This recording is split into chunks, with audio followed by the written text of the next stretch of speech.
Hello friends, welcome to the channel. हम कर रहे हैं क्लास 9 का चैप्टर पॉलिनोमियल। हम अपने प्रीवियस लेक्चर में चैप्टर 2.1 की एनसीईआरटी की एक्सरसाइज का स्टार्ट किया था, जिसमें हमने अपने क्वेश्चन नंबर 1 को कवर कर लिया था। आज हम उसी एक्सरसाइज को कंटिन्यू करेंगे। क्वेश्चन नंबर 2 से स्टार्ट करते हैं, ठीक है। Right the coefficient of x square. इस क्वेश्चन में हमें ये बताना है जो एक्स स्क्वायर है उसका कोएफिशिएंट क्या है। यहाँ पे कुछ अलजेब्रिक एक्सप्रेशंस दिए हैं। फर्स्ट क्वेश्चन है 2 + x स्क्वायर + x। यहाँ पर हमें एक्स स्क्वायर का कोएफिशिएंट चाहिए है, तो एक्स स्क्वायर क्या लिखा है यहाँ पर।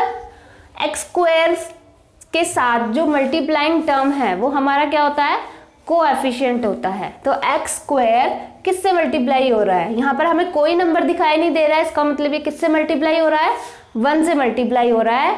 तो एक्स स्क्वायर का कोएफिशिएंट हुआ 1, ठीक है। सो कोएफिशिएंट ऑफ एक्स स्क्वायर क्या है इसमें, 1। Second question 2 - x square + x cube. हमें तो सिर्फ एक्स स्क्वायर का चाहिए, तो एक्स स्क्वायर है यहाँ पर। एक्स स्क्वायर किससे मल्टीप्लाई हो रहा है, 1 से, लेकिन साथ साथ हमें यहाँ पे माइनस भी दिख रहा है, तो यानी कि एक्स स्क्वायर किससे मल्टीप्लाई हो रहा है, -1 से। तो हमारा कोएफिशिएंट क्या हुआ,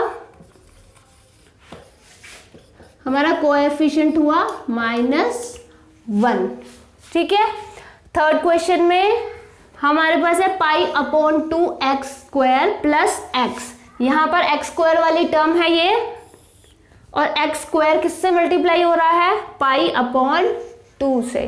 तो हमारा कोएफिशिएंट हुआ π/2, ठीक है। नेक्स्ट क्वेश्चन में √2x - 1। यहाँ पर तो कोई x स्क्वायर नजर ही नहीं आ रहा है, इसका मतलब ये है कि x स्क्वायर किससे मल्टीप्लाई हो रहा होगा, 0 से। तभी तो 0 से मल्टीप्लाई होने की वजह से वो टर्म ही क्या बन गई, 0, और 0 को लिखना ज़रूरी नहीं होता है। तो इस क्वेश्चन में x स्क्वायर मिसिंग है, तो उसका मतलब है कि x स्क्वायर का कोएफिशिएंट है 0, ठीक है। Coefficient of x square is 0, ठीक। Let's come to the next question. Give one example of a binomial of degree 35 and of a monomial of degree 100। यहाँ पर 2 क्वेश्चन पूछे गए हैं। पहला क्वेश्चन है बाइनोमियल ऑफ डिग्री 35, ठीक है।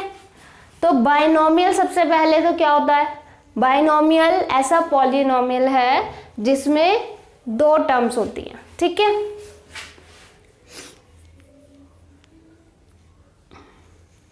तो हम यहाँ पर लिखेंगे px। अब 2 टर्म वाला है और उसमें डिग्री कितनी होनी चाहिए, फर्स्ट वाले में 35 डिग्री होनी चाहिए।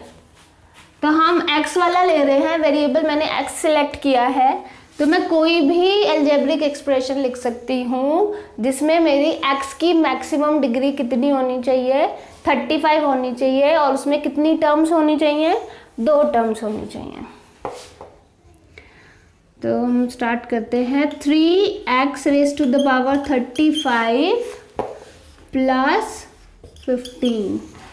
आप कोई और भी पॉलिनोमियल मेंशन कर सकते हैं, जैसे आप लिख सकते हैं x⁵ -10 एनी। बस हमारे पास 2 टर्म्स होनी चाहिए और maximum degree it should be 35। तो हम यहाँ पर मैंने जैसे एक टर्म तो ली थी वेरिएबल वाली और एक ले ली थी कांस्टेंट, तो आप दोनों वेरिएबल वाली भी ले सकते हैं। मान लो आपने ले लिया x⁵ + x⁵ 26, तो मैक्सिमम डिग्री तो 35 ही है ना, तो ये भी करेक्ट है, ये भी करेक्ट है और ये भी करेक्ट है। और दूसरा क्वेश्चन है हमारा मोनोमियल ऑफ डिग्री 100। तो यहाँ पर हमें सबसे पहली कंडीशन को क्या करना है, मोनोमियल हमने लिखना है। मोनोमियल का मतलब जिसमें एक ही टर्म होती है। यहाँ पे मैं पी टी ले लेती हूँ, मैं कोई भी वेरिएबल सिलेक्ट कर सकती हूँ। यहाँ मैंने वेरिएबल एक्स सिलेक्ट किया था, यहाँ पे मैं वेरिएबल टी सिलेक्ट कर रही हूँ। बस मुझे एक ही टर्म लिखनी है, तो मेरे पास 3t raise to the power 100, that is my answer. यहाँ पर t raise to the power 100 होना इंपॉर्टेंट है। इसका कोएफिशिएंट मैं कुछ भी सिलेक्ट कर सकती हूँ, ठीक है। उसके बाद question number 4। Question number 4, right the degree of each of the following polynomials. हमें इन वाले क्वेश्चंस में पॉलिनोमियल की डिग्री बतानी है, ठीक है। तो स्टार्ट करते हैं। पहला पॉलिनोमियल है 5x cube plus 4x square plus 7x। तो हमारी जो फर्स्ट आपको इसमें ये चेक करना है कि जो हमारा वेरिएबल है उसमें मैक्सिमम डिग्री कितनी है। यहाँ पर है 1, इसमें है 2 और इसमें है 3, तो मैक्सिमम हमें कितनी दिखाई दे रही है 3। तो हमारा पॉलिनोमियल की डिग्री वही होती है जो इस एक्सप्रेशन की सबसे बड़ी डिग्री होती है। तो हम कहेंगे डिग्री ऑफ पॉलिनोमियल क्या है, 3 है, ठीक। Next question 4 minus y square. यहाँ पर तो वेरिएबल ही एक ही जगह आ रहा है और y की पावर कितनी है 2, तो यही हमारी डिग्री ऑफ द वेरिएबल हो जाएगी। Degree of the polynomial is 2। Then next question 5t minus square root 7। यहाँ पर भी सिर्फ एक ही टर्म है जिसमें वेरिएबल आ रहा है और इसमें हाईएस्ट पावर कितनी है 1। तो हमारे इस पॉलिनोमियल की डिग्री क्या हो जाएगी, degree of the polynomial is 1, ठीक। नेक्स्ट क्वेश्चन जिसमें है 3। इसमें आपको कहीं वेरिएबल दिखाई ही नहीं दे रहा है, तो सेम जैसे हमने प्रीवियस क्वेश्चन में देखा था जिसमें एक्स स्क्वायर मिसिंग था, तो यहाँ पर वेरिएबल ही मिसिंग है। इसका मतलब उसकी हाईएस्ट डिग्री क्या रही होगी, क्या लेंगे हम उसकी 0, ठीक। तो degree of the polynomial is 0। जहाँ पर भी वेरिएबल मिसिंग हो वहाँ पर डिग्री ऑफ द पॉलिनोमियल क्या आती है, 0 होती है, ठीक है। Let's come to the next question. Question number 5, इसमें लिखा है classify the following as linear, quadratic and cubic polynomials, ठीक है। इसमें क्वेश्चन में हमसे 3 टाइप के पॉलिनोमियल के बारे में लिखा है। लीनियर, लीनियर क्या होता है, जिसमें हमारी डिग्री कितनी होती है, maximum degree is 1। Quadratic, quadratic में हमारी मैक्सिमम डिग्री कितनी होती है 2 और क्यूबिक पॉलिनोमियल में मैक्सिमम डिग्री होती है 3। तो हमें इसका क्लासिफिकेशन करना है, ये बहुत ही आसान क्वेश्चन है। एक्स स्क्वायर प्लस एक्स, इसमें मैक्सिमम डिग्री कितनी है 2, तो ये कौन सी कैटेगरी में आता है, क्वाड्रेटिक में। तो this is a quadratic polynomial. Next one is x minus x cube. यहाँ पर सबसे ज़्यादा डिग्री कितनी है 3, सो 3 कम्स अंडर क्यूबिक, तो ये है हमारा क्यूबिक पॉलिनोमियल। नेक्स्ट है y plus y square plus 4, इसमें हमारी मैक्सिमम डिग्री है 2, तो ये कौन सी कैटेगरी में आता है, क्वाड्रेटिक में। तो this is a quadratic polynomial. Next है 1 प्लस एक्स, यहाँ पर मैक्सिमम डिग्री है 1, तो ये कैसा पॉलिनोमियल है, ये है लीनियर पॉलिनोमियल, ठीक है।